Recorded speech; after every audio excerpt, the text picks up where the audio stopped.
Yes. I think the title was a bit longer and was about L functions, spectral summation formulas, and symplectic L functions. Yeah, thank you very much to the organizers for inviting me to speak. I was instructed to give a talk that's also accessible to non-specialists, maybe from the harmonic analysis program. I don't know if anyone from the harmonic analysis program survived this week of talks and is still in the audience. Anyway, let me start very gently with the first part of the title, namely L functions. And so what is an L function? We take a sequence an that for one reason or another we find interesting, and we put it into a generating series that is a Dirichlet series. And instead of investigating the sequence an, we choose to investigate the L function. Now, OK, so let's look at some examples. Let's take a very interesting sequence, the sequence that's constantly 1. And what you get is the Riemann zeta function, which has an Euler product. And even though it's maybe debatable whether the sequence that's constantly 1 is really interesting, it gives you something interesting. For instance, the fact that the zeta function doesn't vanish on the 1 line is equivalent to the prime number theorem in a weak form. And I should say, of course, it's equivalent because both statements are true. And two true statements are always equivalent. But there is an easy way to go from one way to the other. OK, that's the first example. Second example, maybe slightly more interesting. Take an, well, I'm switching between indices and arguments, a Dirichlet character. So let's say modulo q. So it's chi is a map from z mod q z star to C, homomorphism. And then we get a Dirichlet L function. L s chi is some chi of n over n to the s. And maybe the third example, take an automorphic form on any group, and it's an eigenfunction of Hecke operators. So let's say Tn of f is lambda of nf. And then you can put the Hecke eigenvalues into a generating function.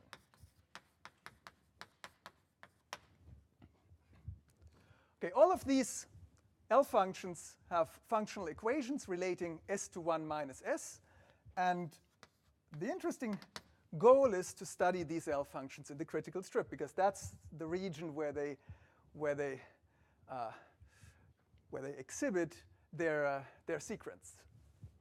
So study L of s in the critical strip.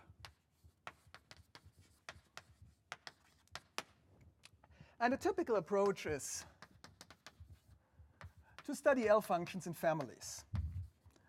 L functions alone, one single L function typically doesn't reveal its secrets. But maybe you can say something on a statistical level. Study families of L functions.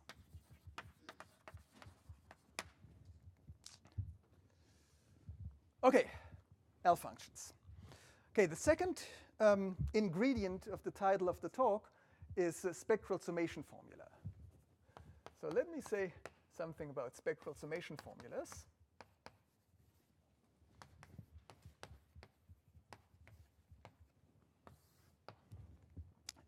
And again, I go by example. The first example is maybe the simplest spectral summation formula you can think of, the spectrum of the group Z mod Q Z star. So if you sum over the dual group, all characters chi mod Q, chi bar n, chi of m, this is just delta n equals m times the Euler function, phi of q. Very simple shape. If you want, there is only a diagonal term, no off-diagonal term. Very simple, but of course you have a very simple group. We've heard a lot about the Peterson formula. If you take Fourier coefficients of a modular form and sum over an orthogonal basis, AF of n, AF of m bar, then you get up to some simple factors. Again, something like delta n equals m, plus an off-diagonal term that consists of Klosterman sums and Bessel functions and looks slightly more complicated. Okay, and example 3, I'm getting more and more loose Selberg trace formula.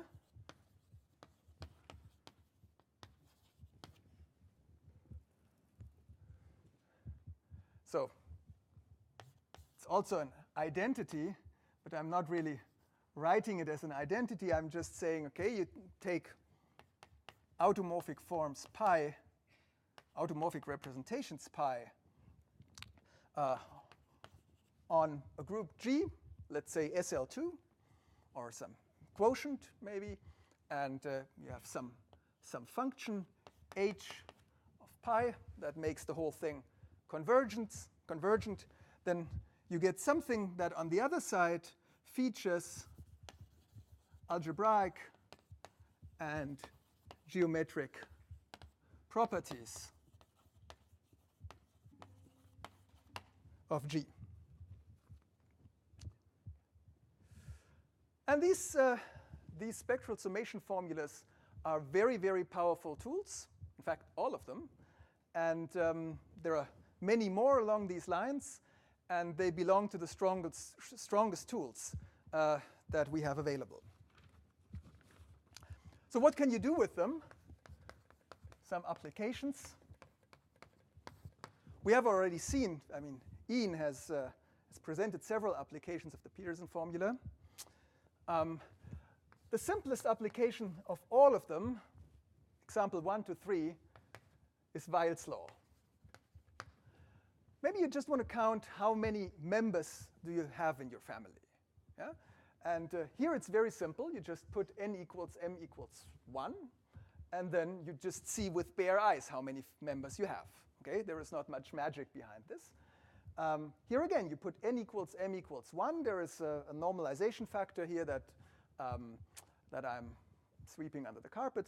But if you want to count how many members you have, you put n equals m equals 1. You get a diagonal term, and the simple factors tell you what the cardinality is. Then you hope that the off-diagonal term is sufficiently small, which it is in this case. Here again, the same thing. If you pick a suitable test function, then Weil's law is a pretty standard application. For all these, I mean, this, in sufficient generality, this can be sufficiently difficult. But it's at least the simplest application of all these spectral summation formulas. And again, I mean, in greatest generality, it can be very, very hard. OK, but maybe you're more ambitious and want to do more with these formulas. So the next harder application is a kind of vertical satotate. And here the idea is you don't put n equals m equals 1, but rather one of them is 1 and the other one is p, say. So you fix a prime p, and then you want to see how does this vary as you vary over the spectrum. Yeah, it's a kind of vertical satotate, and you want this to be you want this to be with some uniformity in p, which means that you have to have some control on the error term where I just wrote a few dots. So this requires a bit more than just estimating it trivially. You need some polynomial control in terms of p, say. So that's the next harder application. And maybe the hardest application is moments of L functions.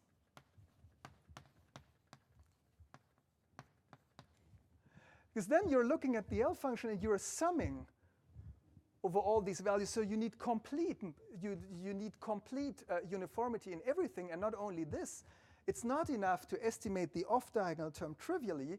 You want to transform the off-diagonal term and work with it, apply Poisson summation, apply all sorts of transformation formulas. So you need to know 100% explicitly and exactly what the off-diagonal term looks like and want to work with it.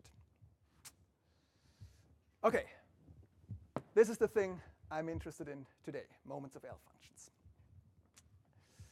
OK, and what L functions? That's part 3. And I want to advertise in this talk Siegel modular forms. And in particular, I want to advertise to do a bit of analytic number theory with Siegel modular forms.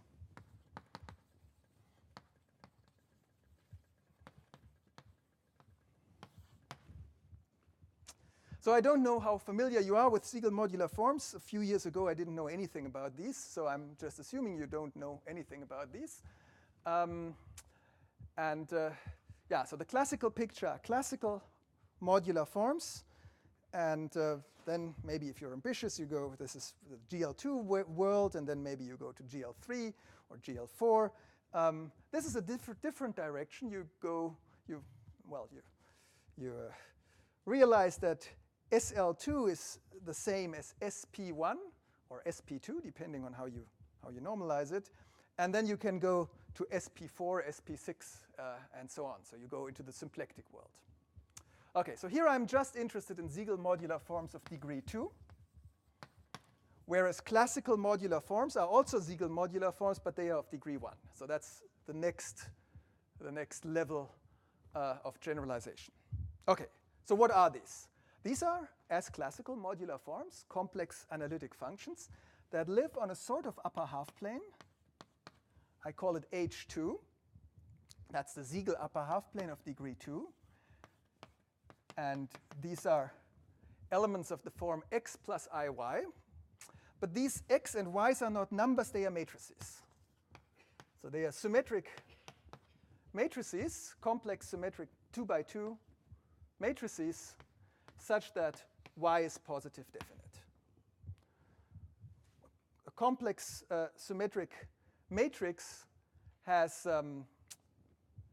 3 entries. So basically, it has 3 degrees of freedom.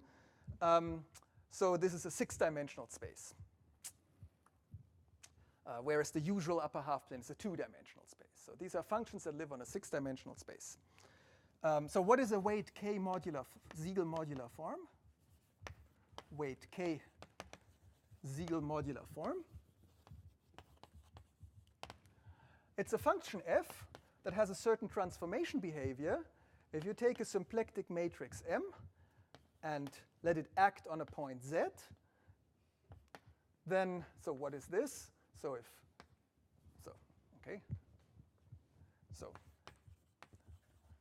M is of the form A, B, C, D. And A, B, C, and D are block matrices of dimension 2. So the whole thing is a 4 by 4 matrix. And that's in the symplectic group of order 4 with integral entries. And then what is M times Z? Well, in analogy to the classical case, you want AZ plus B over CZ plus D, which of course makes no sense because we are talking about matrices. But what we can do is AZ plus B times CZ plus D inverse. And you need to worry about the order of multiplication, but that's the right one. So that's MZ. And you want that this is essentially f of z times the correction factor. And the correction factor is determinant of cz plus d to the power k. OK? So this looks all very familiar. And if this holds for all integral symplectic matrices of dimension 4, then you call it a Siegel modular form. The nice thing is that you don't need to check anything in the cusps. That's the so-called Köcher principle. It's a gift of nature. Once you're in degree 2, the cuspidality condition is automatic. OK, but that's a technical detail that is not so important for now. OK, so you can look at these functions that have this transformation behavior that resembles the classical transformation behavior. And the space of this function has dimension roughly k cubed. Yeah, so for holomorphic classical modular forms, the space of modular forms of weight k has dimension k. And here for Siegel modular forms of degree 2, it has dimension k cubed. So that this tells you how big your space is. There are Hecker operators.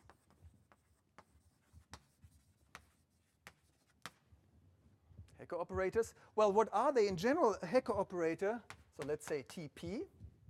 A Hecker operator is given by a double coset. So I call this gamma. SP4Z is what I call gamma. And now you take a diagonal matrix 1, 1, PP and decompose it into single cosets.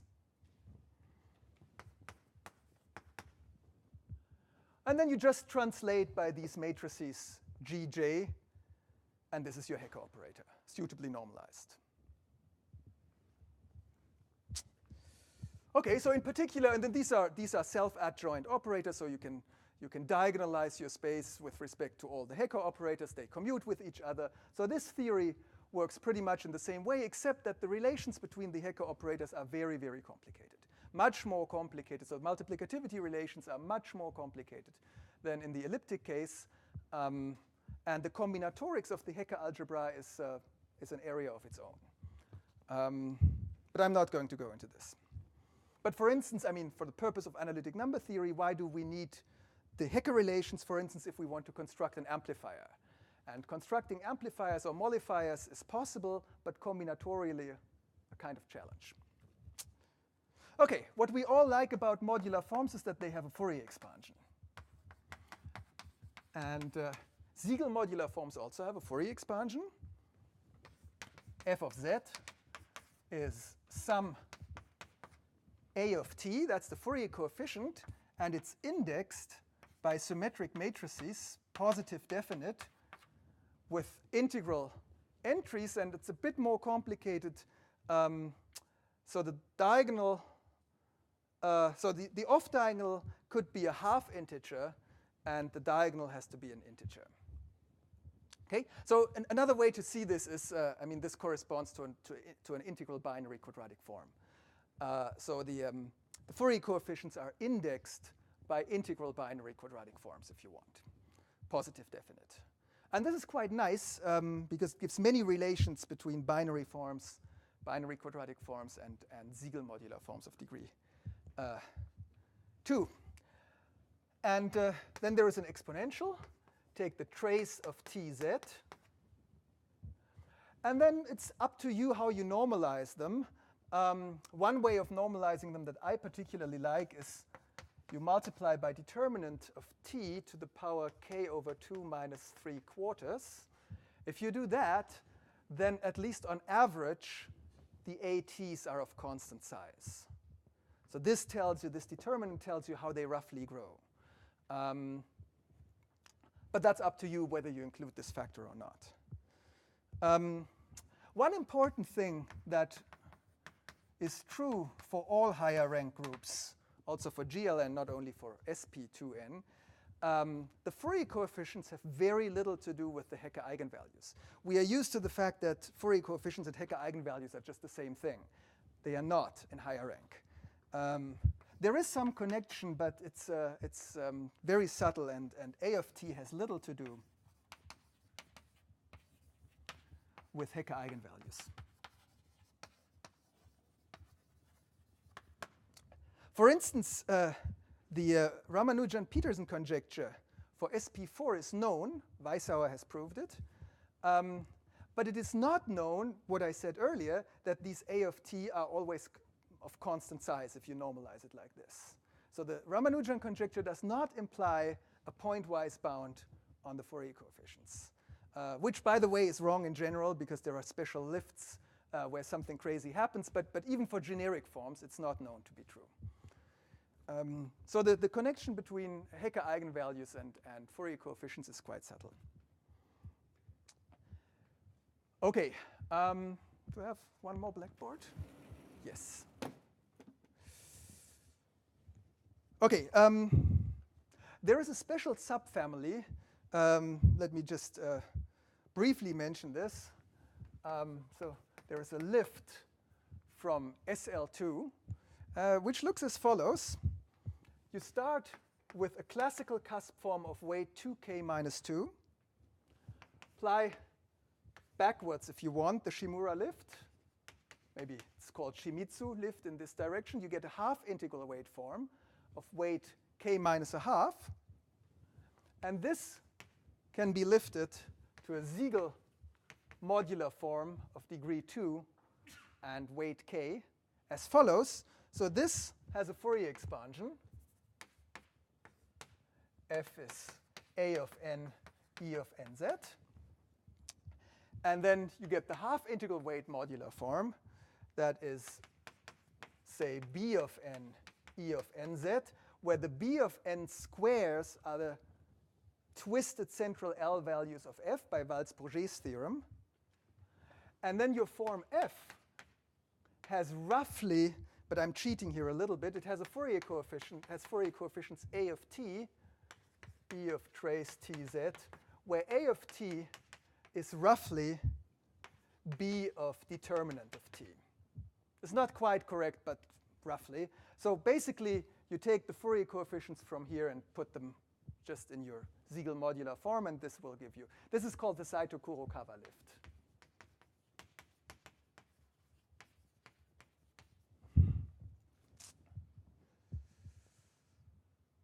OK. Now, there is another issue with Siegel modular forms, and that's normalizing them. It's not clear. So for classical modular forms, we can always Hecke normalize. First Fourier coefficient is 1. And for new forms, we know it never vanishes, so we can just put it 1. Here we can't. And we don't even know if this first Fourier coefficient, by first I mean the identity matrix, whether the first Fourier coefficient vanishes or not. And there is a famous conjecture, Böcher's conjecture,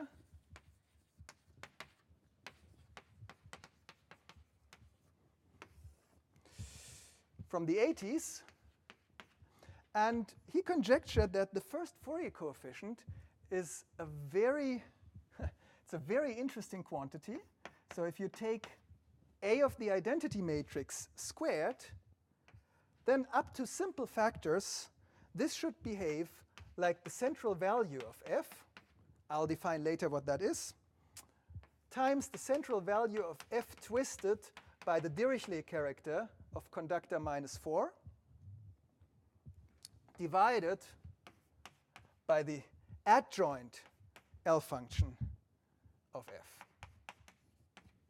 at 1. So the first Fourier coefficient has already information about the L function of the same form at the critical point. So it's a very interesting conjecture. But if you think about it in terms of lifts, then maybe it's not so unexpected if you happen to have a. OK, so this conjecture is for f not a lift. But for a lift, you see a similar behavior.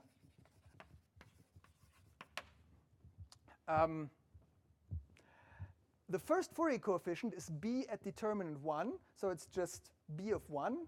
And this is essentially the central L value of f, yeah, more or less.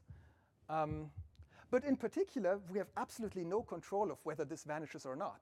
Right? I mean, the central L value should not vanish too often, but it may well vanish. So we have absolutely no control what happens. Now, this conjecture is one of the key, or one of the most important conjectures in the subject, and was proved recently. It was proved by Furuzawa and Morimoto. And it appeared in the archive on November 17, 2016.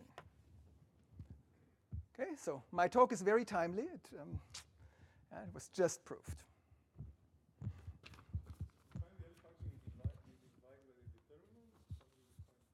I'll tell you in a moment how I define the L function. I haven't yet defined what that is, but there is a natural way to define the L function. Just quickly, so if you have a Hecke eigenform, you have Satake parameters. These Satake parameters have little to do with the Fourier coefficients, but you have Satake parameters, and then you just form the L function in the usual way, that you take an Euler product. So these L functions have Euler products, and they are made out of Satake parameters. It's degree 4, because you have sort of it's a 4-dimensional thing.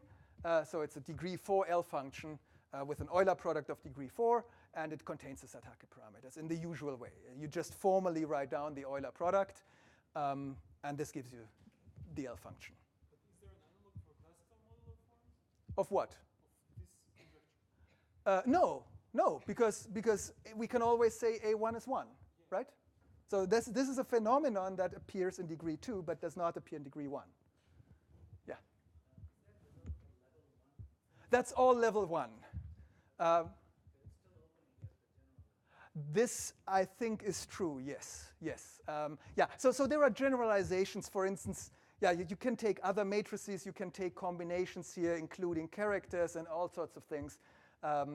And it's not, right, it's not known in all cases, but it's known in this case. I'm only in level 1 for the moment. Is there also corresponding conjecture for generic SP4 forms? That is, this is for the generic forms, F not a lift. In other words, not modular. I mean not modular. Oh, you mean for Eisenstein series or something?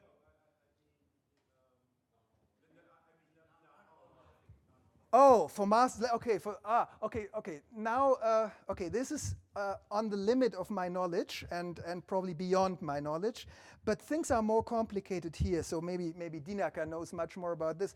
But there are more types. There is not only sort of mass forms and holomorphic forms. There are 4 types. There is a discrete series and principal series, but there are 2 other types whose name I forget. And yeah, I don't know. But I don't know what exactly is conjectured in these various types. But they behave quite differently in many aspects. Here in this talk, I only want to focus on holomorphic forms.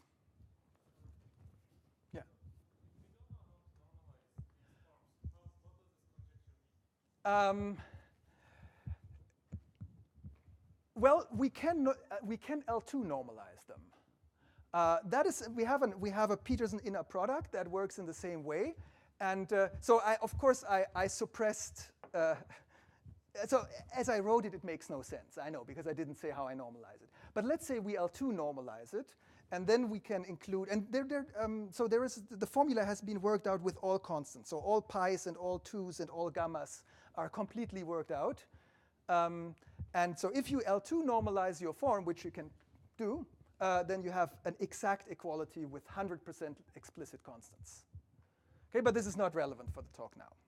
So in fact, only the fact that the non-vanishing are equivalent is very interesting.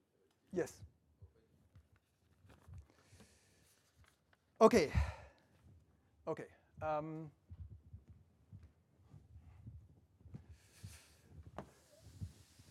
Okay, now coming back to spectral summation formulas, if I want to do anything interesting in terms of analytic number theory, then I would like to use some sort of spectral summation formula. And it turns out there is an analog of the Peterson formula for Siegel modular forms. I mean, there is, of course, just by abstract nonsense, a Peterson formula for any GSP2n, but it becomes less and less manageable. But here it's still quite manageable. It has been worked out in complete detail by Kitaoka. So what do you want to do? You take 2 Fourier coefficients at 2 matrices. I call the matrices T and Q. And I want to sum over an orthonormal basis. And up to simple factors, this gives you an obvious diagonal term. And then an off-diagonal term that looks pretty much like in the Peterson formula. You have a kind of Klostermann sum. So you sum over matrices C, divide by determinant of C to the 3 over 2. And then you have some sort of Bessel function, which is a bit more complicated. It's a matrix Bessel function, T C inverse Q C, inverse transpose. And the Klostermann sum also resembles the classical Klostermann sum. it's a kind of symplectic Klostermann sum. You sum over double cosets, gamma modulo gamma infinity on both sides. So these are block matrices for given C. It's block matrices that we write as A whatever CD. And then you have an exponential trace of A C inverse Q plus C inverse dt. So with a little bit of imagination, you recover the original Klostermann sum. C goes in the denominator, and then you have AQ plus A bar T, yeah, something like that. So with a little bit of fantasy and imagination, you can think of this as a Klostermann sum. It's a symplectic, it's an algebraic exponential sum that can be studied in its own right. And but here it comes up in this spectral summation formula. So finally, I want to tell you what L functions we are looking at. And there are many L functions that you can build from a given Siegel modular form. Some of them have Euler products, some of them don't. But the, yes? Does it reduce to Klostermann, classical Klostermann sums, or what's the bound on these sums? OK, so we do have Wales bound for these sums. And in special cases, it factors, I think, into Klostermann sums under certain circumstances. I mean, the easiest case, I don't know. So there are certain transformation formulas. What happens, there is also some sort of twisted multiplicativity. But it's a little bit more complicated. The only paper I'm aware of that studies these Klostermann sums is by Arpad Todd. He develops some properties similar to ordinary Klostermann sums. But they are not so simple. I mean, you have matrices, not numbers. And matrices are slightly more complicated. OK, so the L function I'm interested in is called the spinor L function. This is a complicated name for something that's very basic. So as I said, you just take the Euler product from the Satake parameters. And this is what we call the L function, LSF. And there's a nice representation due to Andrianov. If I multiply this by the first Fourier coefficient, assuming it's non-vanishing, otherwise I get nothing, I can write this as a Dirichlet series over diagonal matrices. So this is just a diagonal matrix M times the identity. And I multiply by the Dedekind zeta function of Qi at S plus 1/2. Okay, so this is the Dirichlet series representation of this L function, provided that the first Fourier coefficient doesn't vanish. If it vanishes, we have 0 equals 0, which is true but useless. OK, so this was my short course on Siegel modular forms. And now, part 4, I want to present you some results.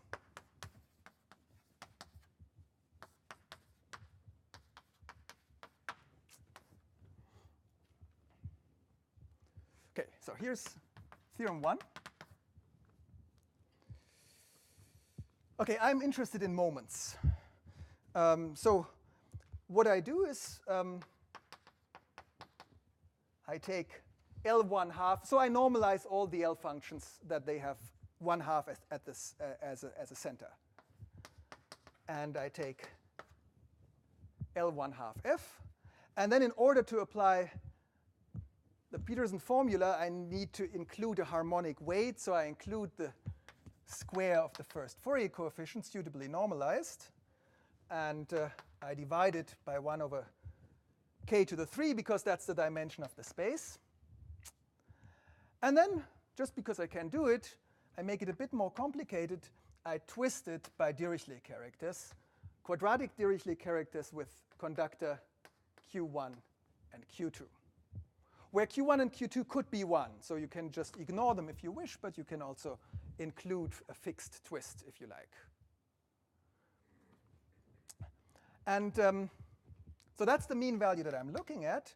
And the theorem says that there is a main term, which I'm not going to spell out, plus an error term that saves essentially a 1/2 power of k. So it's an asymptotic formula. And when you look at this, I mean, at the time when I proved this, Böchere's conjecture was not known. So it wasn't clear what the nature of this first Fourier coefficient is. But now that Böchere's conjecture is known, we see that we have a quadruple L function in our sum, 2 here and 2 here. Each of them is degree 4. So that's a degree 16 L function that I'm averaging over. And I get an asymptotic formula with a power-saving error term. OK. OK. Why would you do this? Why do you care?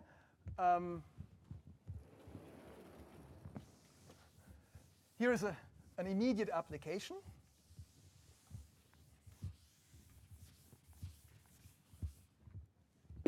By the way, I should say that this guy here, of course, is still a mystery.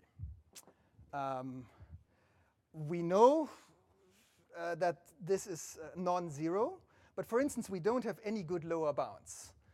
This guy could well have Siegel zeros, or anything can happen here.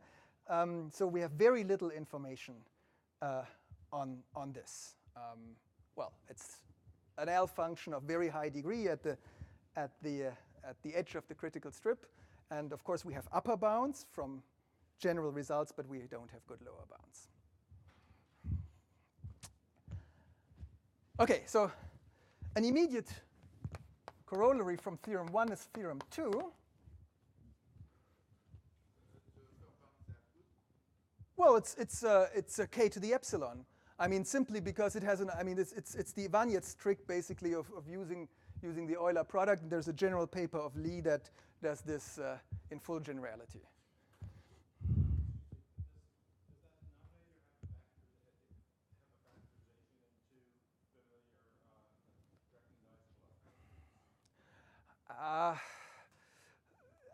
I don't think, I don't know. In general, I think it doesn't. If f is a lift, then maybe it does. Dinaka, do you know? Does this adjoint L function factorize in any way?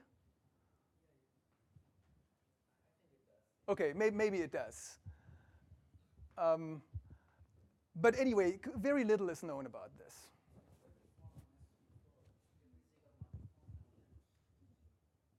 Right.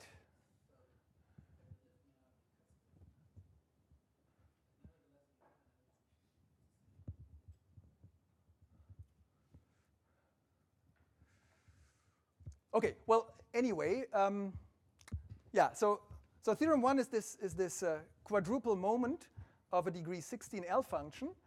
And as a corollary, you get a quadruple non-vanishing. Quadruple non-vanishing. So fix Q1, Q2, arbitrary, but fixed. Then there exists a non-lift, simply because the family of lifts in here is very, very small. There exists a non-lift f such that L1 half f, L1 half f times chi minus 4, L1 half f times Q1, chi Q1, and L1 half f times chi Q2 are all simultaneously non-zero. All 4 of them.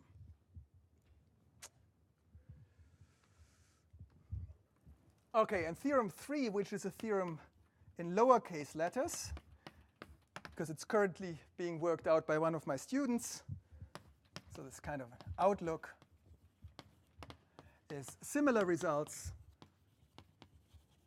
in the level aspect. So this is the weight aspect. Here I'm letting k go to infinity. I take higher and higher weight, get a higher and higher space, a larger and larger space. You can do the same in the level aspect. Now, for symplectic forms, it's not so clear what the level aspect means. But one interpretation is that you can restrict to forms that satisfy, or that you can look at forms that satisfy this transformation formula only for such matrices where C is divisible by n. That would be one option to generalize congruent subgroups. And well, then the battle is decided on the level of understanding these symplectic Klosterman sums for congruent subgroups.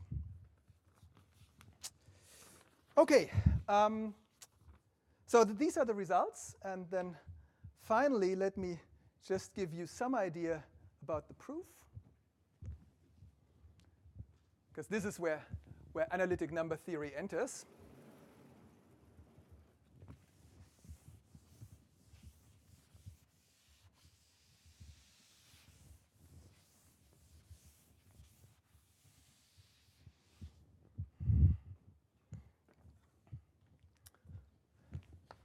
So idea of proof, that's chapter 5.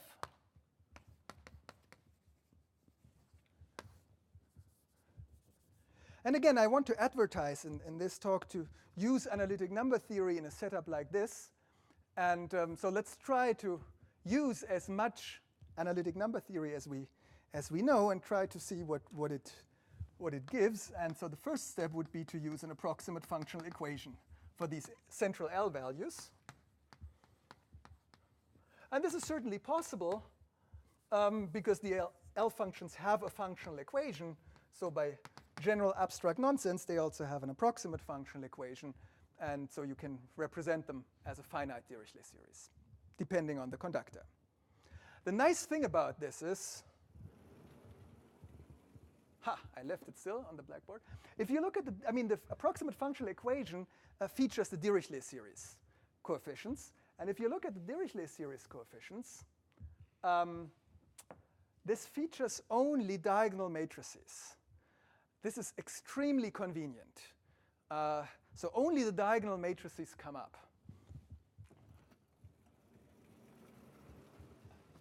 So bonus features only diagonal matrices. In fact, not only diagonal, but even central matrices.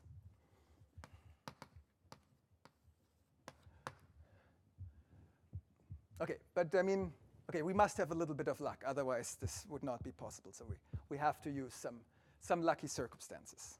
OK, so next step is, of course, apply Peterson to sum over the family. And this features, OK, the diagonal term is easy. And then it features a sum over C, which is not, this is over arbitrary matrices, not only diagonal matrices. And it features Klosterman sums and Bessel functions. But remember, Q and T are central matrices because they come from the Fourier coefficients. OK. Next step is, what do we do in analytic number theory? If we don't know what to do, we apply Poisson summation. So let's apply Poisson summation.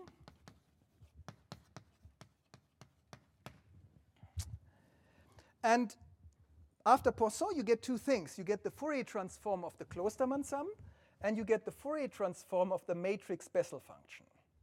Okay? Both of which are interesting and hard to study objects.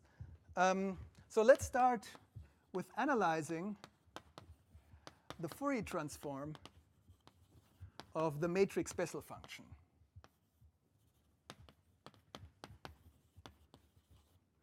And the matrix Bessel function is an integral over a product of two Bessel functions.